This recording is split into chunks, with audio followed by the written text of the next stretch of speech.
To finish off this series of videos that I've been shooting, this is the one that finalizes everything, puts all together what we've been talking about. And add a black background to my rendering. I'm going to talk about that. And also finishing the rendering with white colored pencil.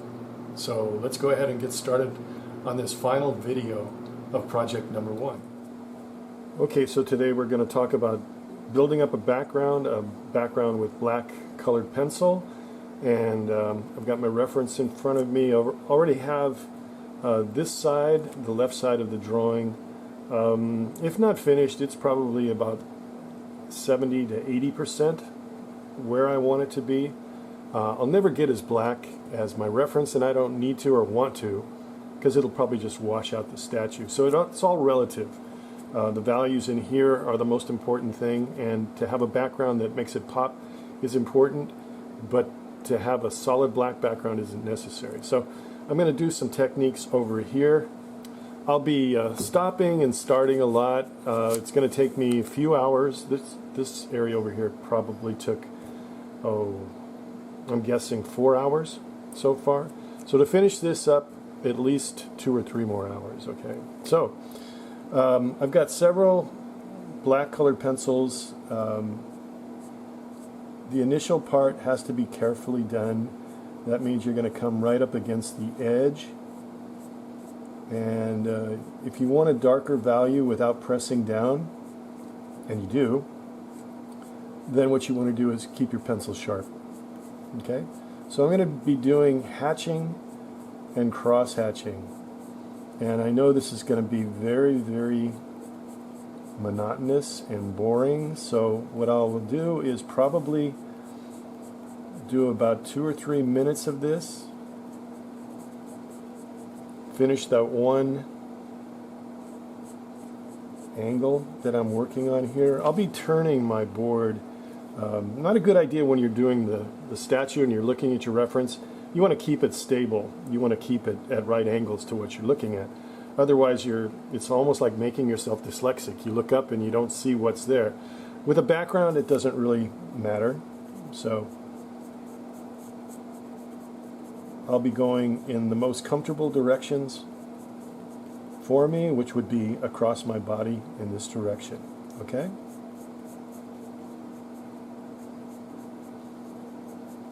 And I'm not going to fill in the background everywhere. I'll probably just bring it in here. I've got a darker value over here, which I can live with. It's fine.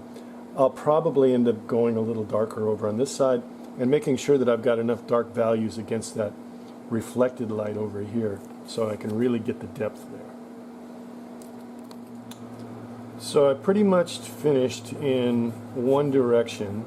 You know, this is the careful part. It does take some time at the beginning because you want to get right up to the edge of the form. You don't want to dance around it. You can use small circular strokes at the very edge of it, but you want to bring those out too with hatching and cross hatching. Very important at this point also, you've got a lot of tone here. Make sure that there's a piece of paper under your hand at all times. Check your fingers once in a while just to make sure that you're not smearing it. You don't want to do that. You want to keep it nice and clean and sharp at all times, okay? I might have an advantage over some of you. I've got 3 Prismacolor pencils and I've got this really nice sharpener, this Matte sharpener that just gives you a super nice point like that. You'll find that if you have those little tiny points, especially, you know, that you get with that little metal sharpener, they tend to not last very long and they get dull. So best thing you can do, even if you use a utility knife and a sandpaper pad, is to keep that pencil sharp. Now I was going in this direction, and now just along the edge, it's still a comfortable direction for me to slightly change from this direction right here to this direction here. Every time you change directions and do a cross hatch, you're going to build up value, you're going to build up tone. Okay, so I would keep working on that edge. Soften it as it comes out. You don't need to worry too much. This is why we have the tape, by the way. You didn't figure that out already. I'm going to have a nice clean edge when I take this off. Okay, so I added a little bit of value up here. I'm not really sure how much I'm going to add to that. I know I'm going to add a little bit more over this side. I like the way this is looking already with just one application so far of black colored pencil. Now don't force it, don't press down hard, it's going to get waxy, it's not going to look good. That took me about 45 minutes to do.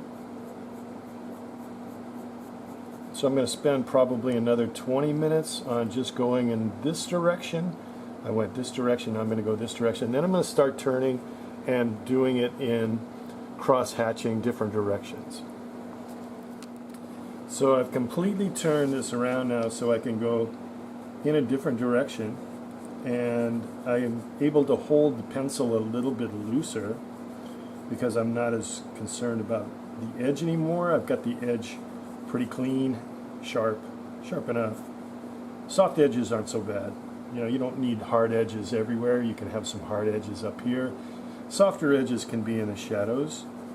Also, you need to be in the right frame of mind for doing this. You know, it's just a really good idea to give yourself some time to get this done comfortably and not rush. You want to have some nice soft music in the background. I like classical music. You probably don't, or maybe you do, but you don't listen to it much.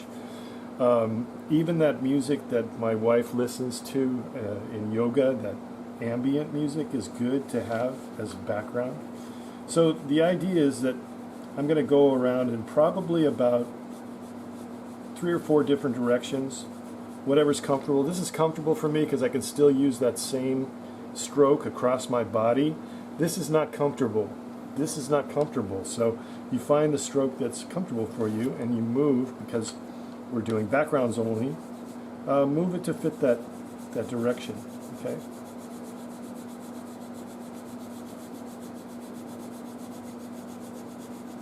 So I'm not pushing down. Every stroke that I make gets a little bit darker. There's going to be a saturation point where it doesn't get any darker, and that's maybe after 3 or 4 different directions, cross hatchings, and that's fine. That's usually enough. It just looks better than if you tried to force it with a heavy hand and pushing down too hard. So I'm going to keep working on this. It's probably going to take me another 40 minutes, 30 to 40 minutes to go in that one direction, and then I'll change directions. So I've got the background pretty much where I want it. I went back into this side and I wanted to strengthen it, darken it a little bit more, just to get that pop when I put the white on. And it's going to be subtle, the white, but I really want that gray to work against the black too. And what I'm doing is I want a nice even gradation, and where I see any areas that are either going in one direction too much or a little uneven, then I'll come back in and crosshatch over it. So I would say that I'm not quite finished with black yet. What I'm going to do is take a really good look at my reference, and now that I've got the black background behind it, see what I need to do.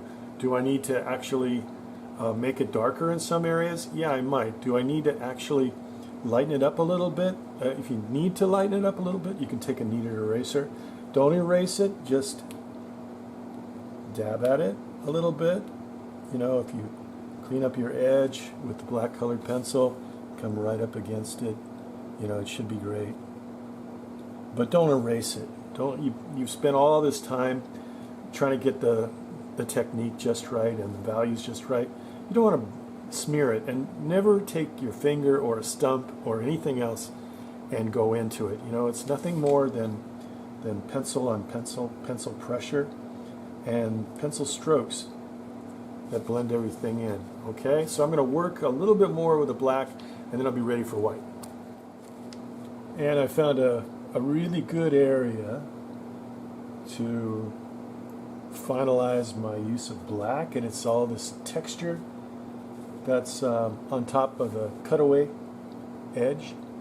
And I didn't transfer any of these lines. It's not a good idea when it's so soft, so you just have to be careful. And you know, I'm working my way from the top down, and just like always, I'm going lighter at the very beginning. I can always go darker, but again, you got to remember this is a white statue, so you don't want to go too dark with your black. Okay, so when I finish this, all this texture in here, I'll be ready for white.